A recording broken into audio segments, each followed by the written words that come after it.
as the century unfolded, the understanding of what this re-empowering of archaic values might mean has changed. Jung and Freud discovered the unconscious, discovered that we are not all ladies and gentlemen, but that there's a cannibal lurking within. Albert Hoffman's discovery of LSD demonstrated that that inner wilderness is accessible to most people through chemistry. Well, then still later, it was understood that the key ingredient in active shamanism is psychedelic plants, psychedelic experiences. And in a way, that closed the loop between the impulse toward the archaic and the impulses of modern science and modern medicine. The key is the psychedelic experience. That's what makes the shaman a shaman. That's what made the archaic in fact archaic. And so people like Freud and Jung and the surrealists and the Dadaists and the abstract expressionists, all of these people were very close to the mark. The shaman is the paradigmatic figure, and the psychedelic experience seems to be the anticipatory experience of this eschaton that we're headed toward. You know, when psychedelics were first being discussed, it was thought that they would prepare people for death. In a sense, they probably do. But in the same way that they prepare people for death, they prepare people for transformation. It gets you used to the idea that the world is not what it appears to be, and it gets you used to the idea that the world is somehow animate, intelligent, and proceeding along its own agenda. So in a way, shamans have always been anticipations of some future state of mankind. They're the masters of language. They are the ones who are telepathic with the animals. They are the ones who can see into the future. So this archaic nostalgia gets real focus once you realize that it is the shaman and his or her shamanic techniques that confers on them the extra historical dimension. That is how you get out of linear history. That's how you visit the realm of the ancestors. That's how you travel into the future. That's how you break up the tyranny of Newtonian serial time. We have 14 years until this event, measured on the calendar. And, you know, a really common, ordinary way to describe the times that we're living in is that they're very, very chaotic, filled with acts of unspeakable evil, and at the same time, there's this sort of buzz and thrust of optimism, everything from a guy like Peter Schwartz talking about the long wave, the big booming economy, breakthroughs in you know, educational levels and qualities of life. But it's definitely a dynamic where you've got extremes of good and evil in that way.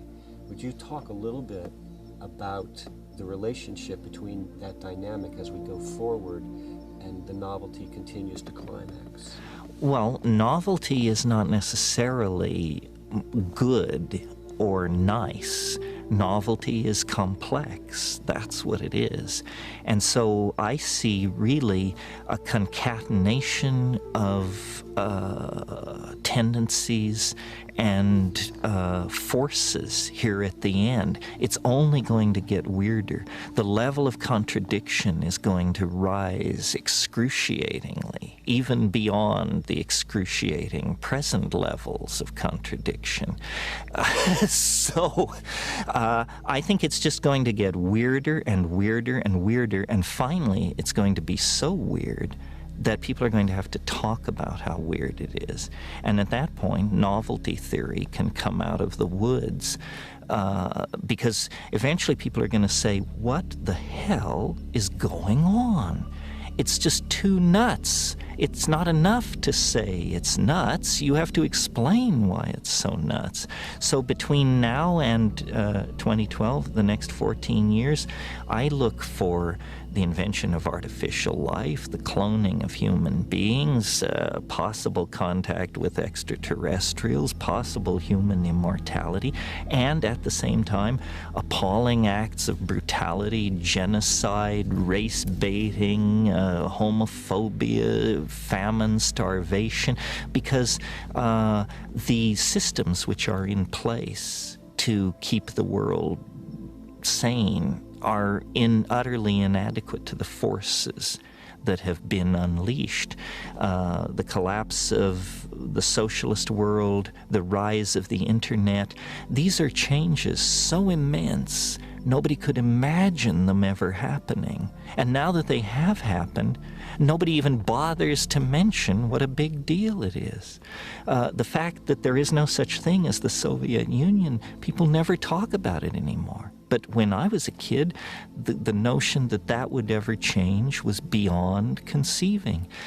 So the good news is that as primates, we're incredibly adaptable to change. Put us in a desert, we survive. Put us in the jungle, we survive. Under Hitler, we survive. Under Nixon, we survive. We can put up with about anything, and it's a good thing because we're going to be tested to the limits. The breakdown of anything, and this is why the right wing is so alarmed, because what they see going on is the breakdown of all tradition, all order, all sanctioned norms of behavior. And they're quite right that it's happening, but they're quite wrong to conclude that it should be resisted or is somehow evil. The mushroom said to me once, it said, "This is what it's like when a species prepares to depart for the stars. You don't depart for the stars under calm and orderly conditions. It's a fire in a madhouse."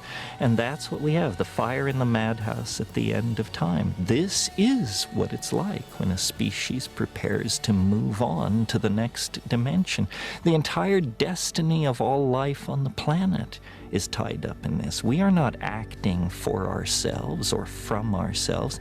We happen to be the point species on a transformation that will affect every living organism on this planet at its conclusion.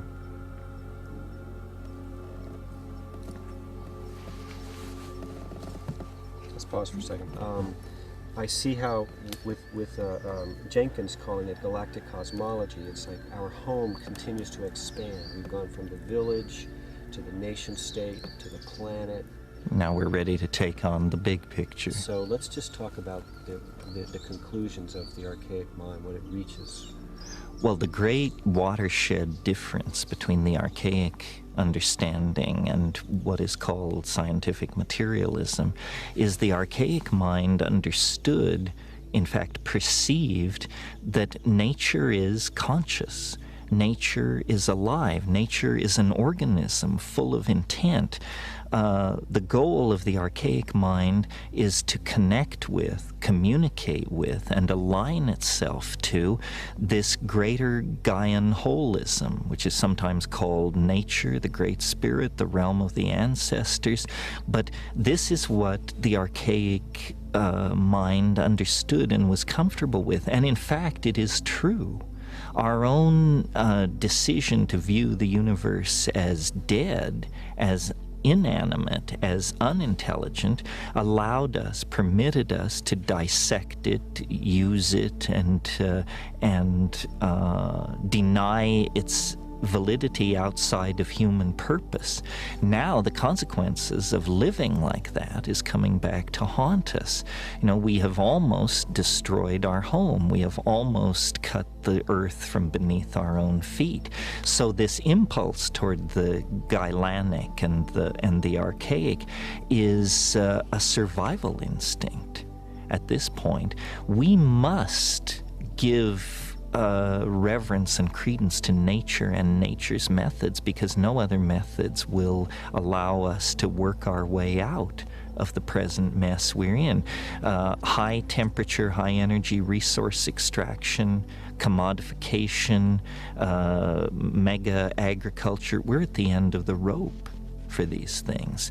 So the archaic holds answers, but it only holds answers if we are willing to think of the universe as a living, intelligent entity with which we are in partnership, not set against, but that in fact we are a part of a morphogenetic intent and an unfolding reality that is larger than human understanding.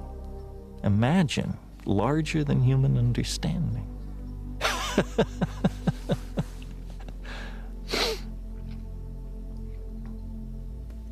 So the whole entire Milky Way galaxy is a being? Well, it's an organism, yes. And the galaxy is a kind of an organism. You can think of it as a fractal resonance with a cell. The galaxy has a nucleus of very dense material where very mysterious processes are going on.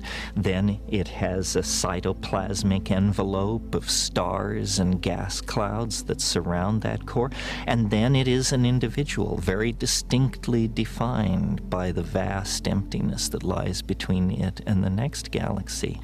Yes, I think nature builds by fractal intent, and that all organisms have a core and then a deployed surround, whether we're talking about the cell, the solar system, the Earth, the galaxy. In the process of the conservation of novelty, structures are created with cores that are more complex than their outlying neighborhoods. To my mind, a galaxy hanging in space is a picture of the time wave. Every star is a data point in an enormous computer simulation of the novelty wave. That's why it has that spiral structure. You know, scientists are very puzzled that the galaxies don't fly apart. They don't seem to have enough mass that their gravitation should hold them together. And there's been a lot of talk about dark matter or some missing factor.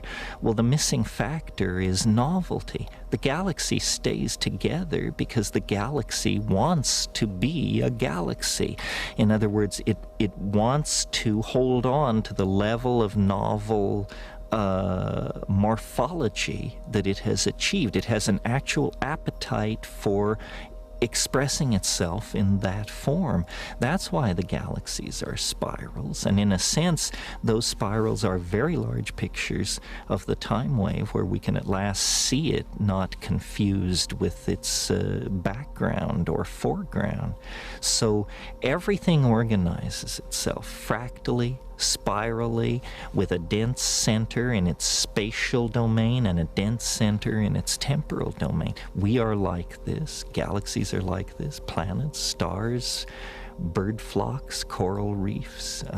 But in the case of the galaxy, it's particularly easy to observe the structure because the thing is so huge that its forces dominate and damp out other forces which might distort it.